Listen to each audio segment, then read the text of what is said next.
Hello, all. Good evening to all. Markets are volatile by nature and can change anytime. It is important to build resilient portfolios that can withstand market corrections. This is even more important during buoyant times such as today. Today, we have Mr. Rohit Balakrishnan, co fund manager, and Rajat Setia, co fund manager, here to talk about investing across market cycles and building resilient portfolios. Thank you. Hi, good evening, everyone. Thank you so much for joining us on a Saturday evening. We really appreciate you joining us for this webinar. So, the topic for today's webinar is investing across market cycles. So, just a few weeks back, we had talked about in how we at Vriddhi are investing in volatile times because back then markets were really in a downturn phase, and just in a matter of few months markets have changed the course, and this basically leads us to how really we at Vriddhi are looking at investing across different market cycles, and especially in the today's buoyant times, and how can we build resilient portfolios which can withstand all kind of markets.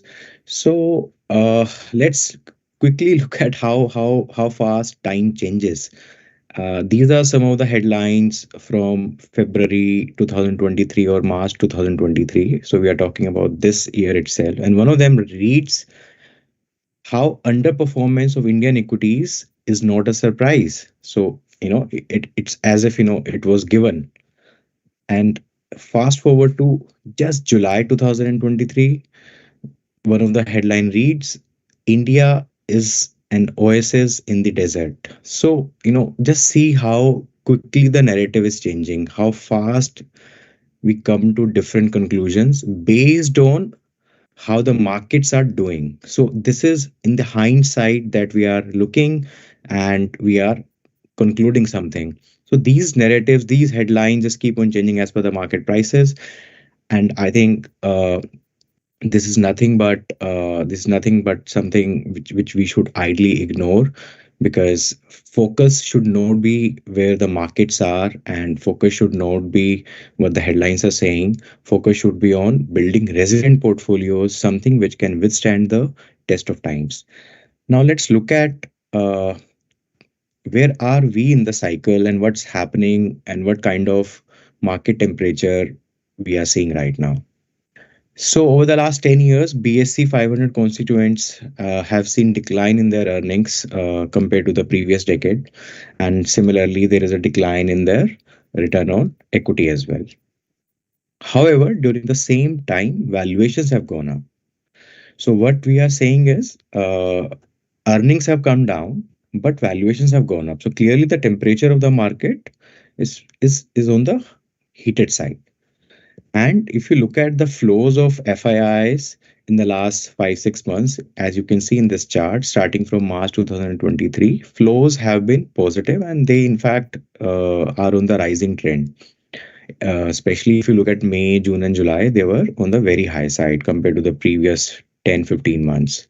So I think all of this, the flows, see in a short period of time, there are multiple factors that can lead to uh, decline or the rise of the markets, but over a long period of time it is only the fundamentals that matters. Now we are seeing that temperature of the market is a little bit heated. So how we at Vriddhi develop portfolios, or what is our process which helps us in developing portfolios which can withstand all sorts of markets, be it good markets, be it bad markets. And it is very important to be very cautious in times like today where temperature is heated. Okay, so investing is all about controlling your risks and then looking at the returns. So it's all about managing your risk. So how we at Vriddhi manage our risks in a portfolio. So from our point of view, we have categorized that in just two buckets: what we buy, what kind of companies we buy, what and how we buy. Which means once we receive the capital from our clients, how do we deploy it? So these two lenses, we will talk about how we are controlling risk and how we are building resilient portfolios. Beginning with what we buy. As you can see here, there are three, four very important things that we like to focus on. One is that like to invest in companies which are business leaders, companies which are market leaders in their own chosen niches. They can be number one, number two, or number three in whichever category or industry they are operating. And then it is very important that you invest in companies which do not have a lot of debt. Rather, if it is fantastic if they don't have debt at all. So almost 60% of Vriddhi portfolio companies, rather almost 70% of Vriddhi portfolio companies do not have any debt at all. And very few, just less than 5% of Vriddhi portfolio companies have small debt. And third important point is, who are the managers who are running the company? Who are the promoters who are running the company? And how has been their track record over the last 10, 15, 20 years? Whether they have been able to execute, whether they have been able to withstand the tough times, whether they have been able to capitalize on the good times, and how they have treated the minority, how ethical they are. And finally, if you get this whole package, that it's a long-term investment, it is a market leader, there is not much debt, and finally corporate governance is fantastic. Once you get all this package, then you have to see whether the valuations are good or not. So we'll talk about the valuation part in a bit. So these are the characteristics of Vriddhi portfolio. As we just talked about, there is very less debt. There are 60% of the companies which are market leaders in their chosen niches. And as you can see, quality of the portfolio as reflected by return on capital. Almost 60% of the companies have more than 15% return on capital in the last few years. Some of them who do not have 15% right now, they are going through their cyclical downturns, and we expect their return metrics to improve drastically in the next 4 to 5 years. And this is the scorecard, or let's say the performance report of Vriddhi portfolio for the year gone by, FY23. As you can see, median sales growth in the last year has been 17%. However, there has been a dip on the operating margins because last 1 year was very tough when it comes to the cost aspect of corporate India. Inflation and war-led supply chain disruptions all over the globe led to very high cost in the operating structure, and that led to decline in EBITDA margins. However, the same has already started changing, and we expect this year should be a better year. One thing to note here is that almost 14 companies out of 20 25 names that we own, almost 14 of them reported more than 50%, 15% sales growth in the last year, despite operating in a very tough environment. So coming to valuation, so it is one thing to invest in a good company and completely another to invest in a good company at a good price. We at Vriddhi pay a lot of attention to how is the valuation of the company at the time of our purchase. We do not like to overpay. We like to invest in a good business or great business at a fair valuations. Fair valuations are obviously subjective. So whatever frameworks, the frameworks that we have developed over the years and the kind of valuation comforts we seek in a company, we go by that. And our idea is overall to not overpay. When you do not overpay, two things happen. One, you can make more returns. Second, whenever markets take a you know whenever markets take a turn for the negative, your drawdowns are limited. So this is very important aspect that we focus at Vriddhi. We want to control our drawdowns at in every correction phase of the market. As you can see, some of the companies which are cyclicals, we bought them at around 1 times price to book values, and some of the companies which had a lot of cash on their books, and they are run by quality management teams, they have quality business models in place. We bought them at around 15 times earnings or 15 times cash flows. Uh, if you look at the long term price to earning multiple of Sensex, which has as a collective benchmark, it has almost one times debt to equity and return on equity or return on capital of around 15%. It trades at 2022 times. Now, there is a benchmark which is trading at these times with certain characteristics. However, if we compare some of the companies that are there available in India in the listed space, they have better characteristics, as well as they are operating at available at 15 times earnings. So we feel investing at 15 times gives you a lot of scope to make generate some alpha, and that's what we like to do. Now we have talked about what kind of companies we like to buy. Now let's look at our capital allocation. How do we deploy capital when we receive the money from our clients? How do we build the portfolio? And when it comes to a specific position, how do we scale it up? Let's look at it. Beginning with capital deployment. So this is live account for one of the portfolios that we have in Vriddhi. So this account got generated in 2020, started in 2021, and we took almost a year to deploy the capital. The reason was, when we were deploying the capital in 2021, mid 2021, markets were already rising right from the COVID bottom, which was made in 2020. So valuations were not in the comfort zone. So it took us time to find the ideas that we like at our price. And whenever there was a little bit of correction in between, we took that as an opportunity and we deployed. But it took us 1 year. And a portfolio that started in May 2022, it took us less than 5 months to deploy all the capital. And the reason was, there were a lot of ample opportunities available in the markets because markets were in correction phase. Finally, if we look at a portfolio which was started just a couple of months back, as you can see, we have only deployed around 55-60% of the capital till date. We are sitting in cash. We are waiting for the opportunities to come either at our attractive zone, or we are evaluating new opportunities. But the key point to note here is that we are not following a model portfolio approach wherein you deploy blindly in all the companies that you have in a portfolio, irrespective of the valuations. We don't do that.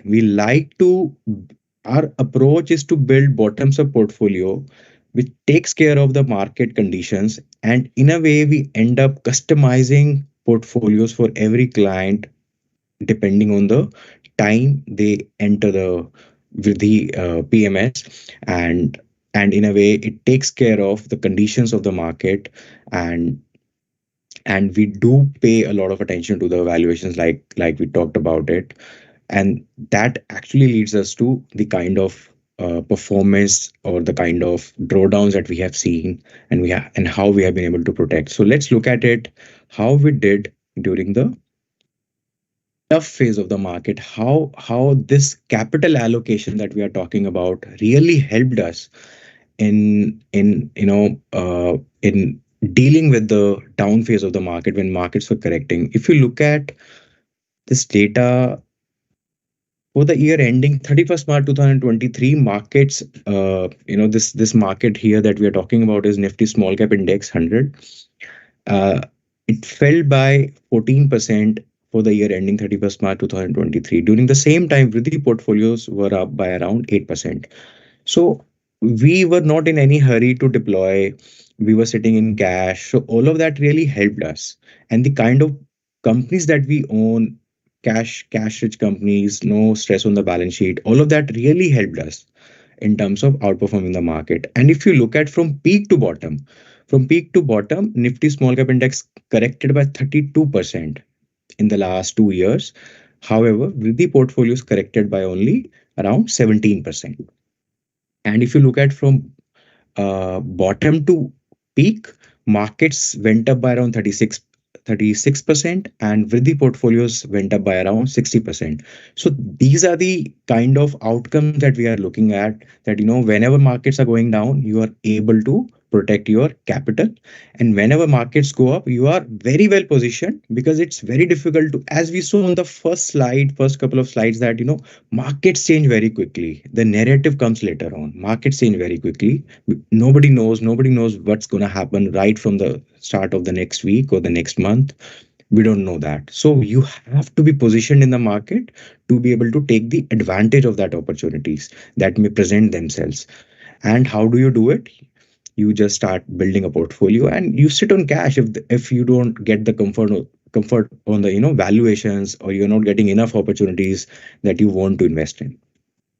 Moving on, this is basically a quick scorecard of Vriddhi portfolio. So if you had invested $100 in Vriddhi, it is now almost 208 at the current NAV. And if the same amount was invested with, let's say, Nifty 50 index or PSE 500, or let's say Nifty small cap, the same 100 rupees would have turned into somewhere around 130 to 140. So since the time we started with the portfolios, this is a quick look at how many multi-baggers we have been able to identify. So almost 7 stocks that have doubled during this time period, and two stocks which are out of these 7, 2 stocks are such which have gone up and become 5x. Now let's look at, we have talked about overall allocation, that when you receive, let's say, $100 from a client, how do you deploy that? And we talked about it. Depending on the spectrum of opportunities that we have, we are never in any hurry. We will take our time and we'll deploy the capital. But what about one particular company that we finally decide, and how do we deploy capital in that company? How do we scale up that position? So our learning over the last 10 years has been that the scale up should be gradual, and we see that this style really works for us. It's working pretty fine, as we have seen the outcomes as well. So we like to scale up gradually as we build more conviction.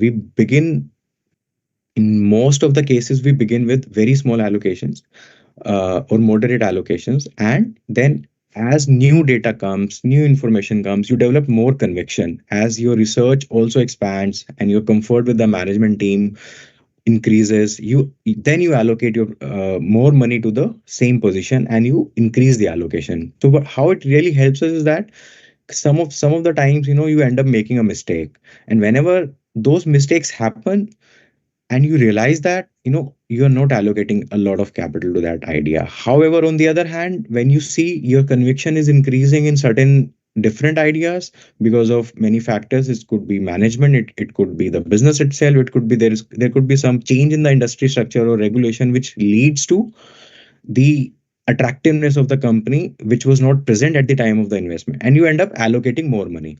So it basically is a self-selection process wherein you end up allocating more money to good ideas and less money to average or inferior idea.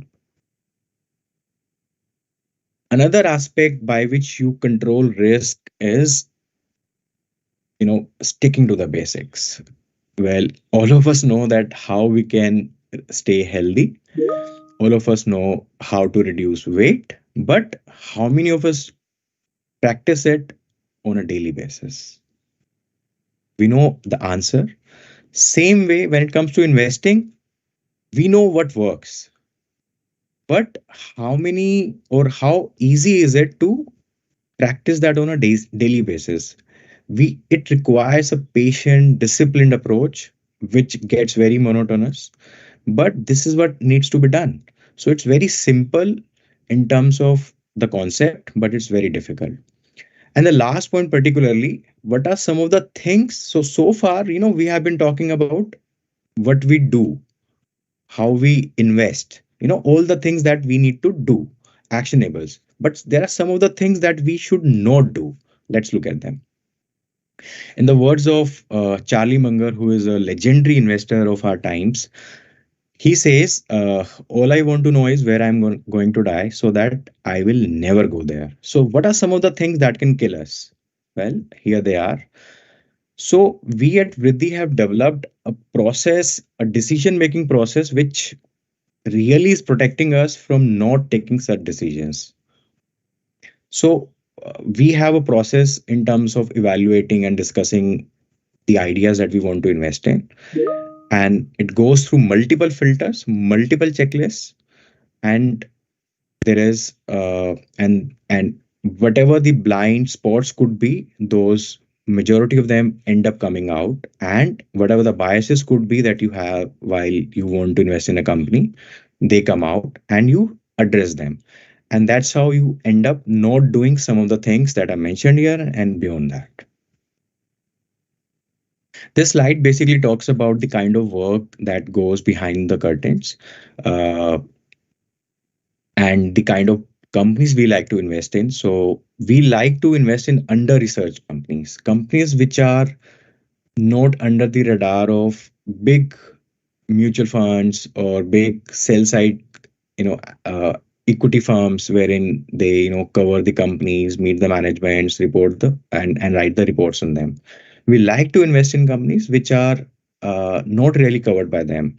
So if there is no information as such available easily in the public domain, you have to go out, you have to make an effort to reach to the management teams wherever they are situated, to do the plant visits, to attend their AGMs, and request them for in person or over a video conferencing calls. So as you can see here, in the last year, financial year 2023, we as a team attended around 175 AGMs. Most of these companies do not have any public presence. They do not do conference calls. They do not do interviews on CNBC or any other business news channel. So you have to attend the AGM. They don't even entertain some of the times the in one-on-one management meeting requests. They don't entertain that. So you have to attend the AGM. So that's what the team Riddhi has done there, and we attended somewhere around 400 con calls. Finally, what does it take to control risk and overall generate good returns and build good portfolio is having a long term horizon. As you can see, the churn in with the portfolio has been on the lower side, around 17%, and this churn of 17, we feel whatever the number is, it has gone up from the previous year, and the reason is we are depending on the market situations and some of the valuations that have gone up, we are liquidating some of the positions, and those liquidations are captured in this churn ratio. So whatever the number is, it is still on the very much on the lower side. And how does it really helps to build or to have a long term horizon in your investment thesis? So markets as a collective is always looking at next 2 to 3 quarters. But if you are willing to look beyond that, what happens is you end up having a universe of companies which are equally good, and their 3 4 year 5 year time in that horizon, they can also be very rewarding when it comes to their performance, their revenue growth, and more importantly, their valuations are attractive, because nobody is looking at them, or very few people from the markets are looking at those kind of companies which may not be very good for the next 2 3 quarters. Valuations are attractive because demand supply changes in the favor of valuations. So this is the edge that you have. You are separating yourself from the herd. So we have talked about how to really build resilient portfolios, be it the buoyant times in the markets or be it the other times. And but how it really helps is in terms of, basically it helps you in capital preservation whenever, and we have seen it during one of the examples earlier, that whenever markets go through a tough phase, you should be able to protect the capital. And it is very important to take those good decisions today, because today is the buoyant time in the market. Today is when markets is slightly on the heated side. So decisions that we take today will help us whenever there is a correction phase of the market. And this is the most important outcome that we seek whenever we are, every decision, portfolio decision is driven by this particular first point, which is capital preservation whenever markets are in down times. And the second actually is, this aspect takes care of itself. If you are well positioned in the markets on the upside, they just take care of the portfolios. Well, few words on timing the market. How do we look at timing and whether it makes sense or not? We always we it's a famous, or the in colloquial sense, we always ask market kaisa lagta hai. Is it a good time? Should we wait? Should we just go all in? Is it a good time? Is it a bad time? However, the data says that we should not even attempt to time the market. So what is this data? This data is of last 100 years of returns in S&P 500 of in the US. And as you can see, if you had invested 1 rupee, that would have become 177 here in this column, as you can see. However, this fourth column, this column is telling us if you had only missed one best day in a year. So 100 days if you miss, which were the best days of that particular year, your returns will shrink to almost zero. After 100 years, you made just 28% returns. So we have emphasized in this presentation itself in the earlier slides, you need to be positioned to be able to. But if you're trying to time the market and you end up missing some of the good days, this is what the outcome can be. Now, we have talked about a lot of things, how we at Vriddhi invest in the and build a portfolio, what kind of companies, and the capital allocation, and how do we scale up one individual position as well. Now let's look at some of the broader stuff. Let's look at India as a company, India as a stock. So if we look at the manufacturing outlook of India, in our view, it's the best since we got our independence, and there are multiple reasons for that. Tax structure in India, income tax for corporates has been reduced. There are incentives for PLI under the PLI schemes for manufacturing in India, and India is now developing supply chain for a lot of new industries, including electronics and all. China plus one is playing out fantastically in favor of India and rest of the world. China and American tariff war is again playing out in our favor.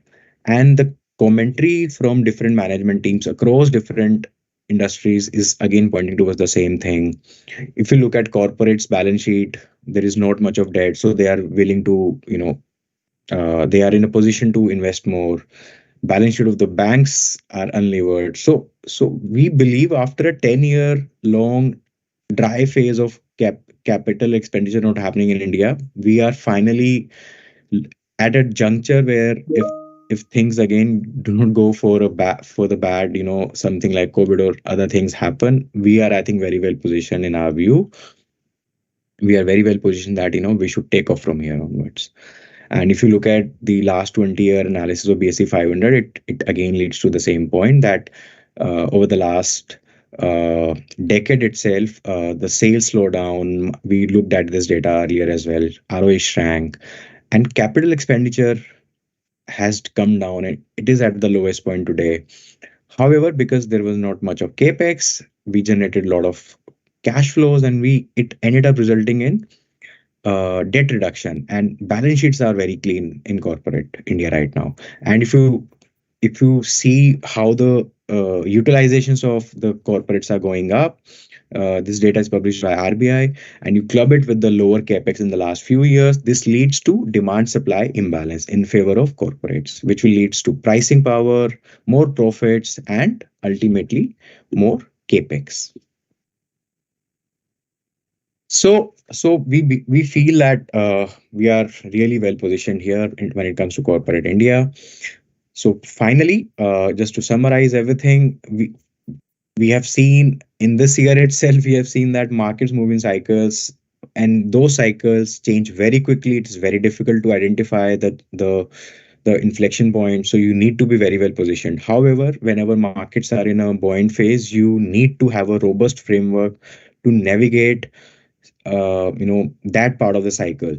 And our framework at Vriddhi is to manage risk at all cost, and this is where we spend most of our time. Every decision that is taken to build portfolios comes from that lens, and we try to generate superior risk adjusted returns. We don't like to just look at the returns that you make. We like to look at what was the risk that was taken to make those kind of returns. We are very happy with low returns as long as the risk that we have taken is also on the very low side. And how do you really control those risks is what kind of companies you are buying and how you are deploying the capital. So what you buy and how you buy is something very important. And we have seen that if you are able to control your capital deployment, or you're very tactical about it instead of doing the model portfolio, it really helps you in terms of navigating during the down phase and preserving the capital. And finally, in the last slide, we saw that India macros are looking strong, and we feel many opportunities will emerge for the wealth creation in the long term. This is just a quick uh, representation of Vriddhi returns over the last since the time Vriddhi PMS was incepted in as on 7th May 2021. The numbers are as of yesterday. And this is our team at iThought, the whole team at iThought. We have multiple funds. True Blue is a blue chip fund where we invest in best of the best companies, which is basically the large caps. And then there is Vriddhi, then there is Solitaire, wherein we invest, which is a all cap, multi cap, flexible, flex cap, market cap product. And then there is Fair, which is multi-asset. Well, that's about it. Thank you so much for listening to us. We really appreciate it. Thank you so much. And now we are open for questions.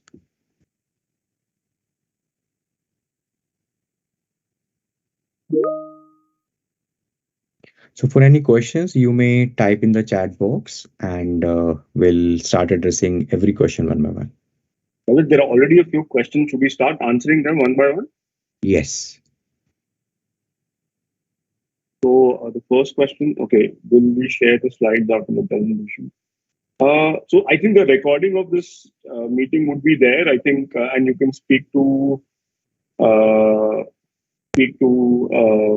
advisor, and they can definitely help you if you need this presentation. But the recording will definitely be there. Second question is, will you deploy the funds in the market based on surplus in the account?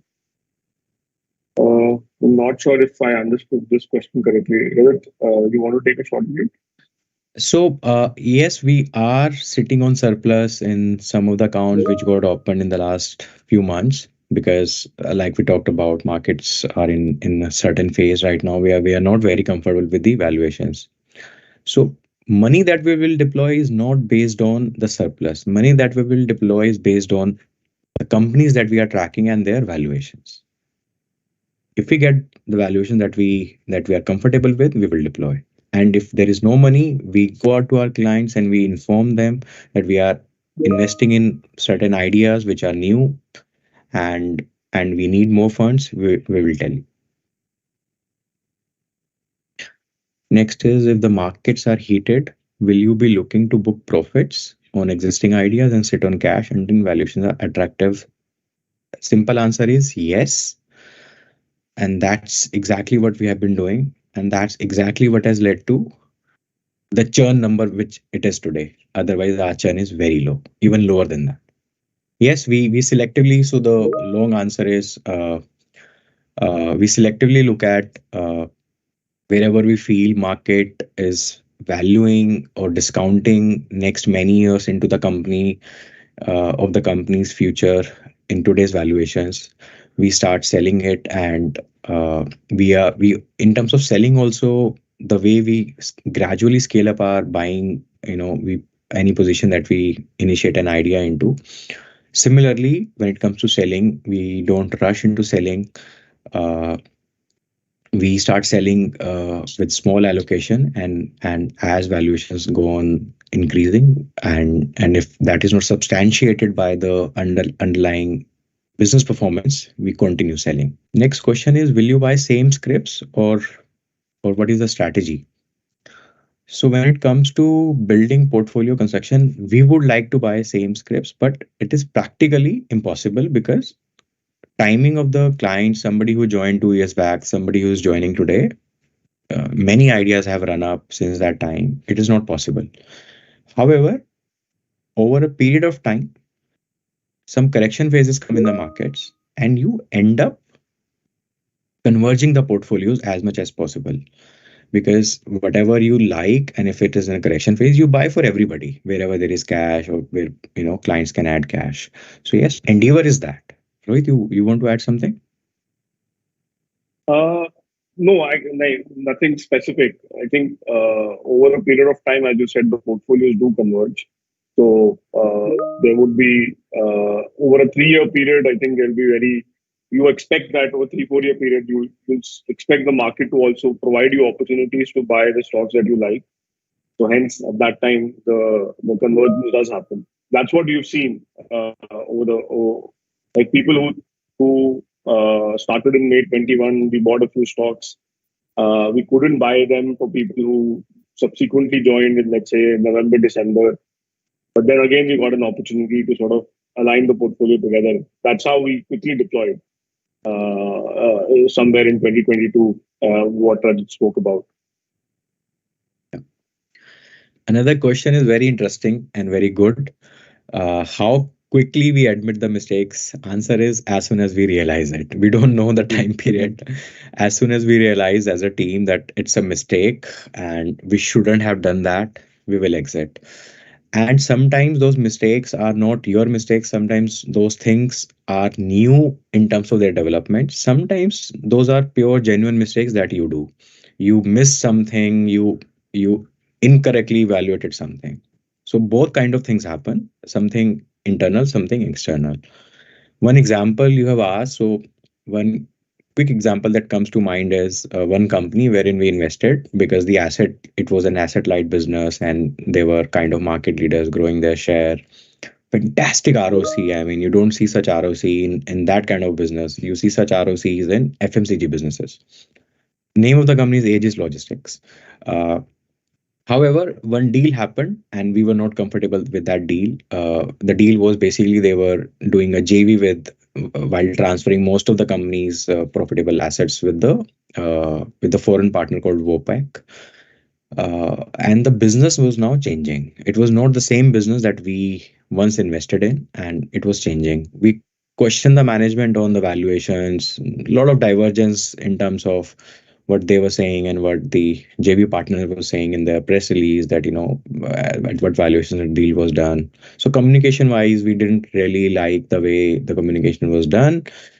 But more importantly, asset quality was changing, business quality was changing. From asset light, it was becoming very asset heavy, and it was completely uncertain what all kind of businesses they want to do because they had listed many businesses that they want to get into, and there was not much information available because it was just initial days and they didn't want to share the information a lot, and probably they were even not clear. So we realized business that we invested in is not the same, so we should get out, and that's what we did.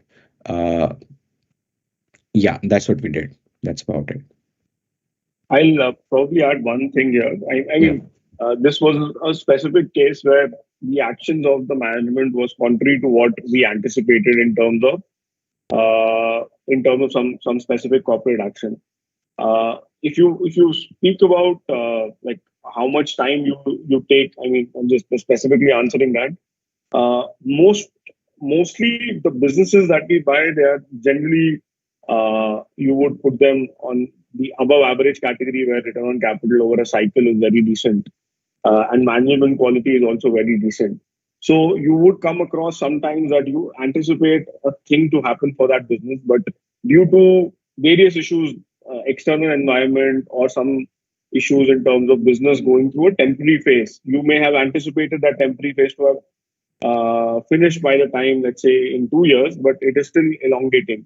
Or you wrongly anticipated that what you thought will happen now has been further extended. So in those cases, we have been patient as long as the risk reward from our point of view is still there. So there have been cases where we thought something will happen in 2 years, but it is now extended to 3-4 years. But we still feel that the risk reward is there. And the overall, what Rajat mentioned in this case, that the overall core thesis changed. Whereas in this case, the core thesis is delayed a bit. So in such cases, we are broadly patient. We are not very quick to exit because a large part of the work is already done before we buy. And core thesis doesn't change usually. I mean, businesses don't change very quickly. I would say more often than not, they do change, but very often you also see that business things get delayed, and we are patient. And what Rajat explained, the way we allocate, the way we buy, those things help us to even go through some bit of a pain that happens in the portfolio in that specific company. At an overall level in the portfolio, we are able to sort of withstand that. The next question is, what threats can anticipate for the Indian markets? Again, I think there are many threats, honestly, which are lurking around. One being high interest rates globally, and then having an impact on the overall valuations. If you saw what Rajat mentioned in his opening slides, while the growth in the last decade has been poor, but valuations have gone up across the board for Indian markets. I think it's largely a factor of a very benign or low or even zero interest rates environment that we had for bulk of the last 10 years. However, that is significantly changing. So I think that is one clear risk for the overall equity markets as such. Also, I think when you are coming from a vantage point of high expectations, a lot of things can go wrong or take more time than what you anticipate. So that can lead to a reset in terms of if expectations are not being met in the time frame that one is thinking. The markets can derate the way it has re-rated very fast. It can also derate. So I would say the global macro aspect in terms of interest rates, slow growth rates, geopolitical issues, those are some real risks. And those will have some or the other impact.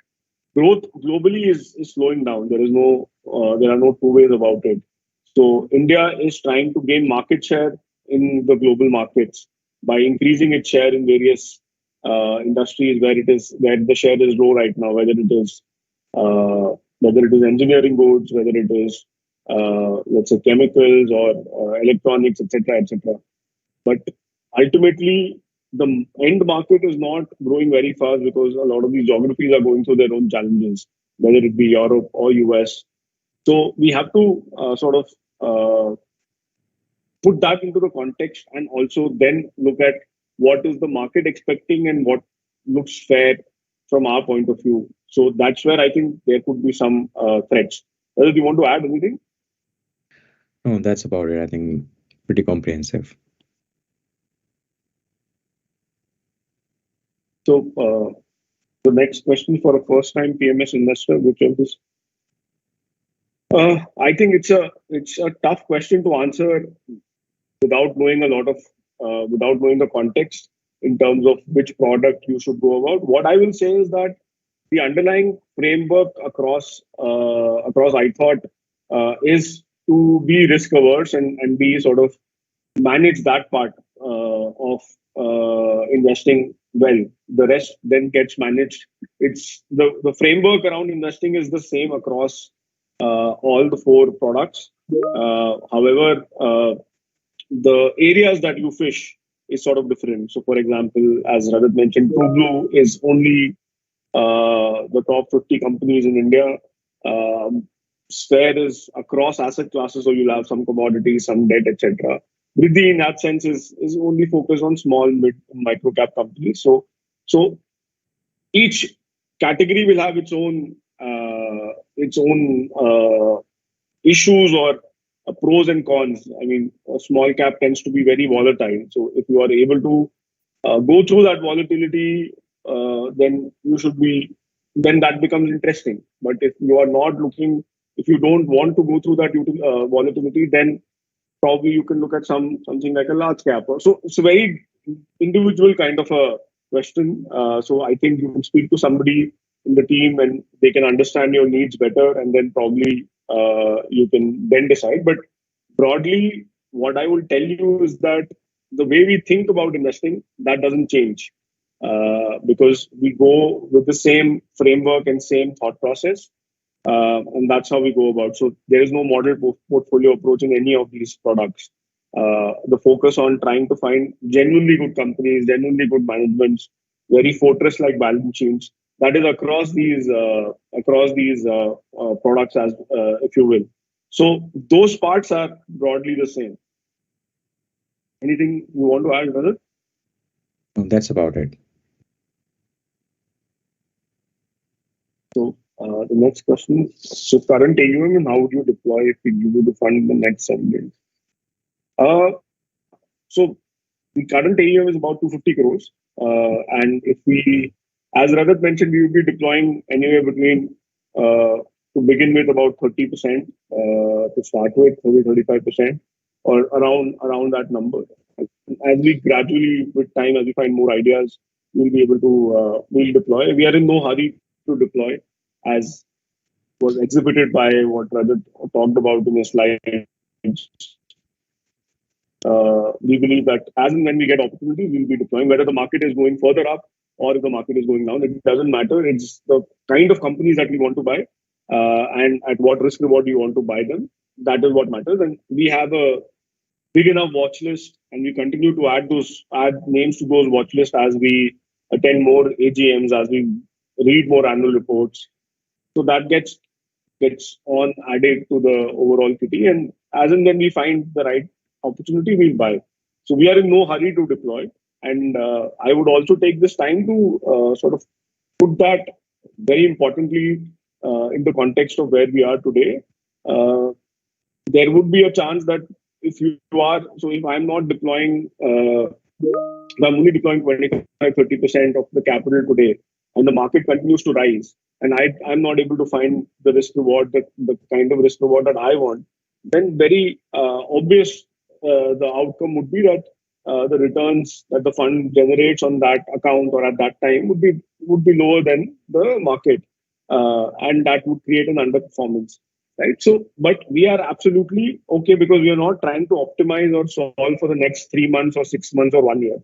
We are genuinely trying to look at 3, 4, 5 years, and we believe that over that time, all these things sort of equalize or normalize, and you are able to then do much better. As the entire presentation of Rajat, the focus was more on how do you navigate through the tough times, and how are you well positioned to get through how are you well positioned to go through a time when the tide turns towards better, right? So risk management is our focus, and we are not in any hurry. Usually the temptation is that if you've done well, that tends to get extrapolated, and obviously all of us want to do well. But I'm just talking from a point of view of the consequences of being risk averse, which can also lead to short-term underperformance, which we are absolutely okay with as a fund house. But we should be aware as people who are giving you, as people who are giving us money, you and us should be on the same page on this point. Otherwise, there would be a lot of, the outcomes will be very suboptimal. Yeah. Yes. Next question is difference between mutual funds and PMS. As per some article, it says that PMSs are underperforming mutual funds because of capital gain taxes that PMSs have to give, while in a mutual fund those are not. Those are exempted. Well, this is and question is also that how often are we selling stocks in our PMS, and how many times in a year or something like that. So this churn ratio will tell you in a way, and believe us, that is not really the representative of what's the real churn of the portfolio. But let's go by that number that we have today. It says 17%. So in a way, we are owning a stock for almost 6 years. But when we are entering a company, our endeavor is never to invest for 20-30% or 6 months or 1 year. Whenever we are investing in a company, we look at least at least a doubler in that company. And in our view, those doublers do not happen in 1 year, 2 year. They may end up happening doubler or 5 times or 10 times, whatever. But we look at the business performance and in what time period the business can double, the profits. So usually that time period is 3 to 5 years. So that is the minimum that we enter with. However, there are certain businesses which are you get the visibility, you get the comfort that those businesses are good for even 5 years, 10 years, and certain businesses keep on performing, and then there is no reason to sell them. So unless you do a mistake like we talked about, why would you sell? Or valuations have become very expensive. Why would you sell? So this is with this philosophy we operate, and we believe wherever expensive valuations are, we have to sell. Now that's one aspect of looking at Vidhi as a PMS. But if we are comparing the PMS category with the mutual funds, we need to understand this. What really happens is incentive structure is very different in both the sides, and without getting into what mutual funds are all about, but you can look at the data and the whatever the research has been published on mutual funds year after year by S&P in India. You can see for over a 5-year time window how many mutual funds really end up outperforming their benchmarks. And the reason for that kind of underperformance or very inferior data is there is index hugging that happens. Because of that, mutual funds are largely trying to be around the index, and there is not much of a difference between the first quartile and the third quartile returns. Ideally, there should be a lot of difference, right? The first 25% of the lot and the third 25% of the lot, there should be a lot of difference, but there is not.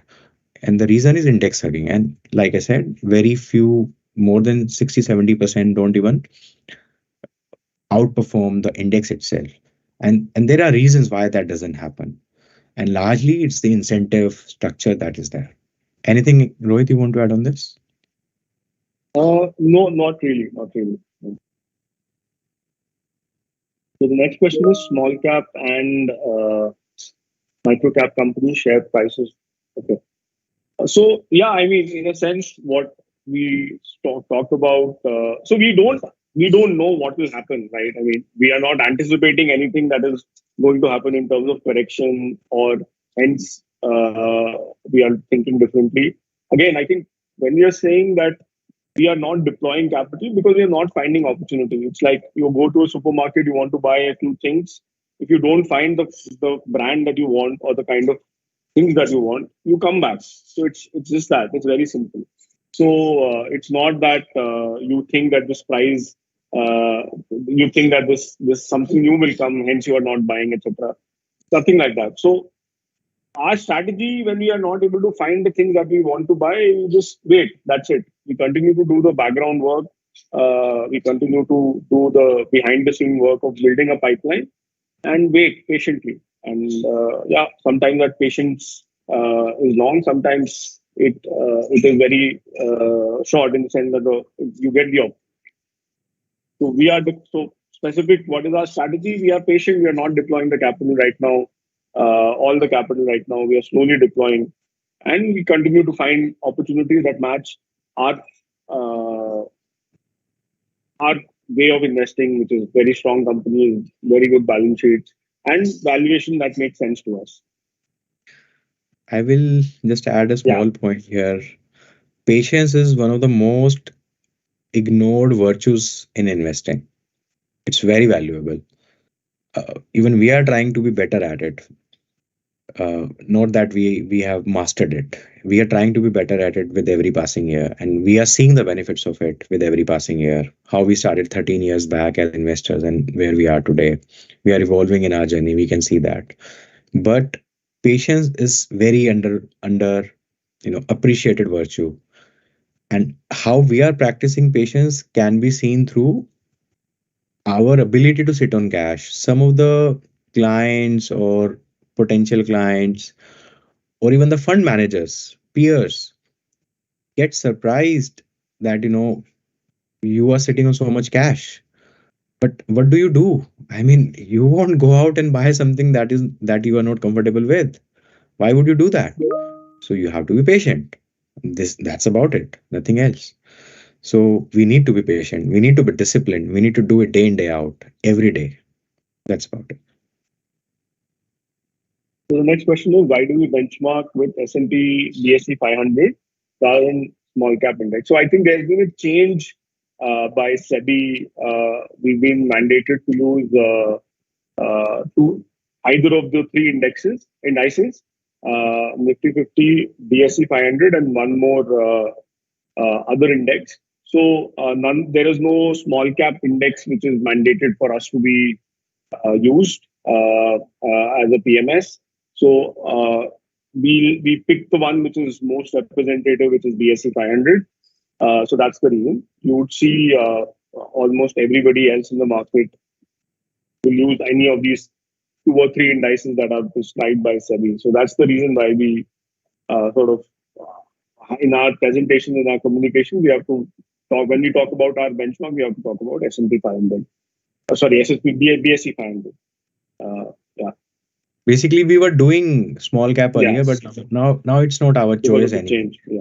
Right. It's not our choice. It's not so, but because we are a small cap, and that's why in presentation you would have seen we are referencing to, on different slides we are referencing to small cap, because that's what we think is the better one. But at the end of the day, another thing would say that we are not really hugging the index, so we don't want to even focus on the index.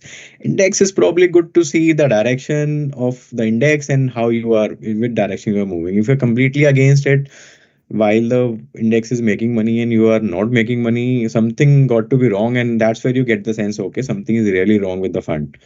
But after a period of time, how does it matter where the index is? After 4 or 5 years, it is your money. You should be focused on absolute money that you are making. How does it matter where the index is? Interesting question. And we also keep on debating, but our simple answer right now is no. And the question was, will we invest in a company which has 50 times price to earning ratio and the growth profile is 30%, let's say, of that company? For us, it's very difficult to pay that kind of multiples on a normalized basis. If the earnings of a business, if you take the normalized earnings, it's difficult for us, because what you are saying is that in a way, 50 times price to earning is 2% earning yields. It will take you 50 years to cover that amount. That's your payback period. So in a way, that is generally considered to be on the expensive side. But still, companies may deserve that kind of valuation, and we are seeing from the last 10 years continuously they are getting that kind of multiple. Some companies, very few companies, but you can't make it a norm. We don't do that. Rohit, anything on that? Yeah, I think the important point is to underline what Rajat said. There are very few companies which can sustain. I would say I would even lower the bar to, let's say, 20% kind of growth. And if you run a historical analysis, and the companies that have actually grown 20% plus every year, I mean, over a period of time, maybe you have grown because the base may have been low, etc. But consistent growth of 15% plus or 20% plus is not a mean feat, right? So we feel that it is very difficult to ex ante know that this company is that company which will grow. So again, as a margin of safety principle, better to not pay that kind of high multiple and avoid that situation. Again, it's a risk mitigation framework. Again, maybe we miss one company, but out of maybe 10 or 15 or 20 companies, there'll be really one company which can be like that. So it's okay to miss. You can still do well if you miss that, I feel. Yeah. But as Rajat said, we are all evolving as investors, and we always try to learn as much as possible to be better at this game. So yes, I mean, if you look at companies like Amazon or maybe even Walmart when it was growing. There are very few companies like that. They get created once in a few decades or once in a century. So if you are lucky to be around such a company and you have the skill to understand that, again, I'm saying it's a very big statement that you have the ability to go back and say that I was able to see what Amazon can do, let's say back in 98 or 2000 or 2001. I mean, at this point of time, it's very difficult to sort of say that. In general, it's very, at the margin, you will find one company out of maybe, I would say 50, 100. But yes, there is a desire to learn that skill, and we are sort of continue to read, continue to learn. So that's something that we definitely do. But at this point of time, we're not. The blanket answer is no. But yeah, each situation varies. But yeah, blanket answer is no. Next is what's the minimum capital? It's 50 lakhs. The other question related to that is if my entire capital is, so this 50 lakhs is as per the regulation. So SEBI says that you can't start a PMS account unless you have 50 lakhs in the account. So it is not out in our control. It is governed by the SEBI. Another question is if my entire capital is 55 lakhs, would we suggest investing that in a PMS, or would you suggest investing in mutual funds today, and after 5-6 years, let's say it becomes 1 crore, then you take out 50 lakhs and invest in PMS? So this is one dimension of the question. There may be more. Your personal goals, your personal requirements of the funds.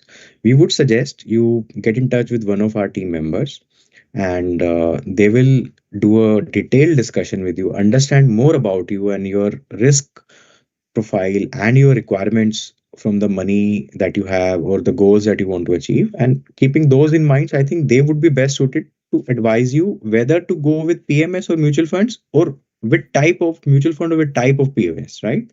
We have many offerings, so they will be the right and a detailed discussion is needed actually for that. So we would suggest you get in touch with them. I think we've answered the next question. What is the minimum value to get into the PMS? How much percentage you're investing What's in? There is sorry, Roy, there is one more small part. What is the exit criteria? Exit criteria of an investor in the fund, or our own exit criteria? And I think I'll answer the first part. I think that is what. So I mean, so typically the exit criteria, there is no exit criteria as such. I mean, we are trying to create wealth here for our investors, and it takes time for wealth to be created. For alignment of that, for when we say we are genuinely looking to look at long term, we want people also of similar mindset. So to dissuade people from going away, we've kept a exit load, which SEBI gives us as which SEBI allows us to. We've just kept that. So how much percentage you are investing in cyclical companies? So just to sort of, sorry, before I finish, the exit criteria, the exit load is it's only up to the first 3 years. And after the 3 years, there is no exit. How much percentage? One small point, the reason why we have put up exit load is not to make money out of it. We would not want somebody who is coming in with a time horizon of less than 3 years. And this kind of exit load, this strategy has helped us. We have seen a lot of people backing out when they hear about exit loads, because probably they were coming in with the mindset of only investing for 1 year, 6 months, 2 years, something like that. We would prefer that anybody who invests should come with even longer time horizon, because that's the way to leverage the benefits that equity markets can offer you. Yeah, we can move to the next question.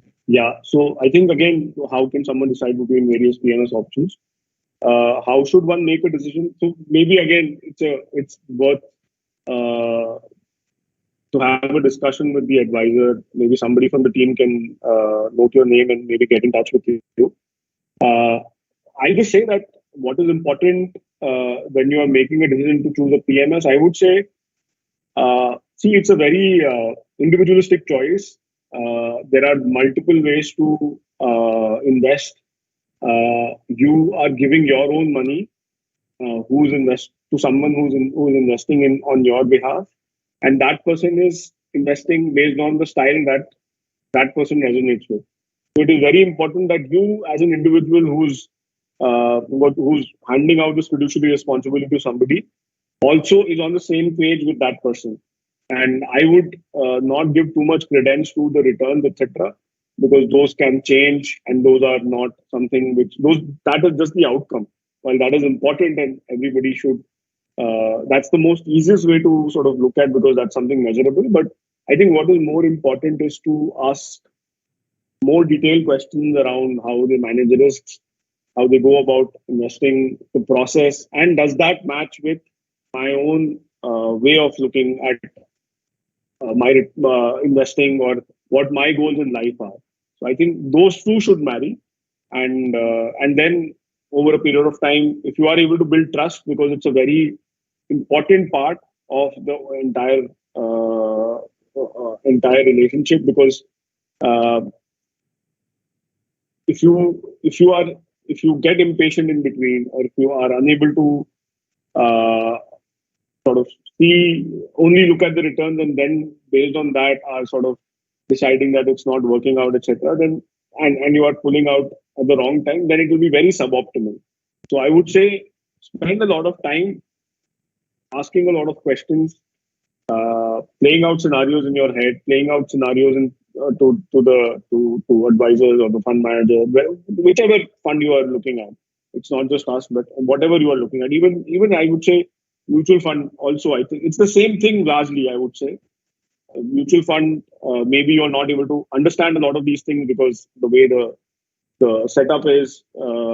Maybe you don't have an access to a fund manager or stuff like that. But whatever you decide, I would say read up enough, see what they've done, see how they have performed during tough times, what kind of decision one is making, how they are making those decisions. Because it's a very, it can get, it is always not rosy. So that's why I'm saying what I'm saying. Anything, Rajat, you want to add? No, that's about it. Your own network. Yeah, so all the stocks that we buy, I would say 90% of all our liquid investments in the public markets, all of them are, I would say 95% is all the same stocks that we have in Vidi. So we buy the same stocks that we buy for our clients.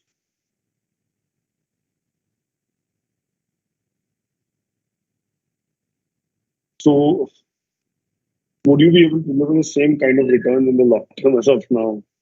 As you've seen, as the AUM grows, its impact on the return. So honestly, we don't target any returns, and these returns that have happened, they're very good, obviously, but these just happen. You can't prepare for such returns. Again, I think our focus is to manage risks, and if that part is done well, I think we should do fine. Whether that is what we have done or what will be lesser than that or more than that, I don't know. Yes, I think AUM also has an impact on the return, but I think we are far away from that AUM right now. I mean, given the kind of investing that we want to do, I think we can still. I don't think that's a barrier to our growth at this point of time. Whenever that happens, we will take a call for sure. Anything, Rajat, you want to add? No, I think that's about it. So the next question, actually, you can get in touch with one of our teammates on the fee structure exit loads we have talked about. Then that's about it. Rohit, you want to take the next question? Yeah. So I'm already doing an investment in Solitaire and increasing gradually whenever your team is approaching. But my question is, I would like to take call to invest in this. Yeah, so thanks first of all for giving us your trust in Solitaire and also consulting with me. So there is not much overlap. I would say hardly in terms of weights. I would say less than 10% would be the overlap at this point of time, I guess. So I don't think there is a lot of, yeah, exactly. So it's around maybe 5-6% is the overlap. There's not much overlap at this point of time. And I don't think this overlap will be too much either going forward. So the next question is, which age groups should stay away?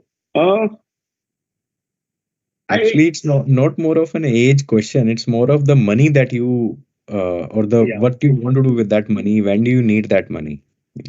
Right. And also, I mean, also your mindset as well, right? If you feel very queasy when you see your portfolio down 30-40%, and that can happen. That can happen in equity, and that can happen more in small cap. If that makes you not feel good, or I'm sure it doesn't feel good that when you think your money is down 30-40%, but it can happen. That's the part of this thing. So if you think about those things, it doesn't really matter whether you are 30 or whether you are 70. So it depends on you and what portion of your corpus are you really looking to invest. That also is important. You may be, let's say you are a senior citizen and your net worth may be 100. Out of that 100, you are putting, let's say, 2-3 in small cap, so that you are trying to generate, and you have a longer horizon, and you feel that this money over the next 10-15 years, I want to do a certain thing with that money or build that corpus for some people in my family, etc. So it depends really. So I don't think age as such is something that is important, but your mindset, what share of your net worth are you really looking at, and what do you really want to achieve from that money? So I think I won't be wrong if I give this data.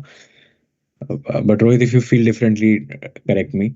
I think the range of investors that we have is somewhere between 20 years to 86 years today. So I think I somehow remember one client who is 86 years old and the youngest as well. So yeah. Charging the profit sharing only will reduce the corpus compounding. I mean, I'm not sure. So typically, the performance fee is deducted from the corpus itself. I'm not sure if I mean the other way could be that you separately add that corpus and that gets deducted as fee. I don't know honestly. If we've not had the situation under the PMS.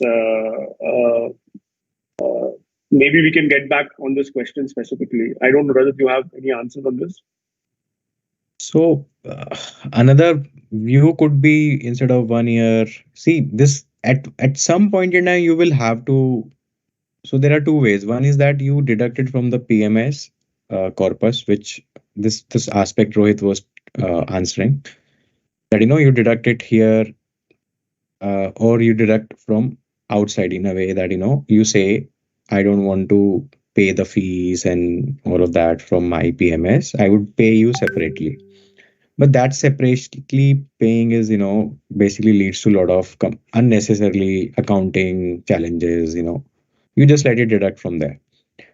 So this is one way which is happening. But if you think about it, other ways could be, but they are not perfect either. Instead of 1 year, you do it 2 years, 3 years, 5 years, 20 years. At some point in time, you will have to do it, right? So well, this is how it is. There is no other way, I guess. Do you have any single product?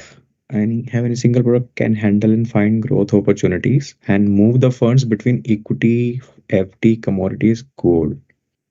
Yeah, I think Sphere does that. The idea of Sphere is to do something like this. So definitely, we can check that out. Yes.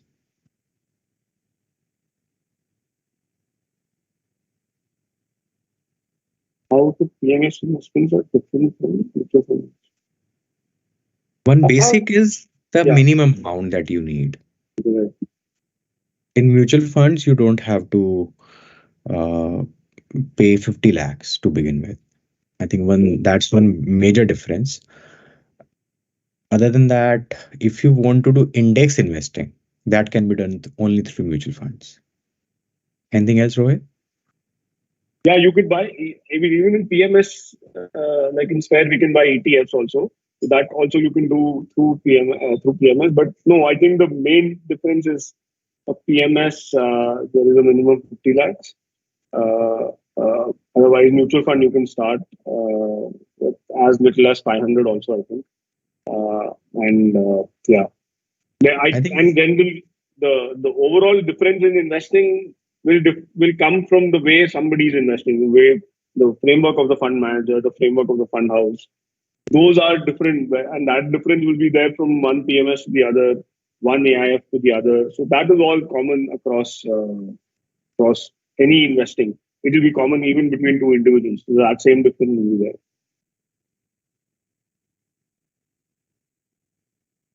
well, I think that was the last question. Right. Yeah. Yeah. So with that, we come to the. Okay, is there another one? Let's wait. All right. All right. So with that, we come to the conclusion. Thank you so much, everyone, for joining us once again. Thank you so much for joining us on a Saturday evening. We really appreciate and really enjoyed answering the variety of questions that you have asked, and we really enjoy the kind of question that you have asked because not very often that you see people ask such deep questions which really matter, and so happy to see that you are the way you are concerned about your money and how you want to take a decision before really deciding something. Thank you so much. Thank you, everybody. Have a good weekend.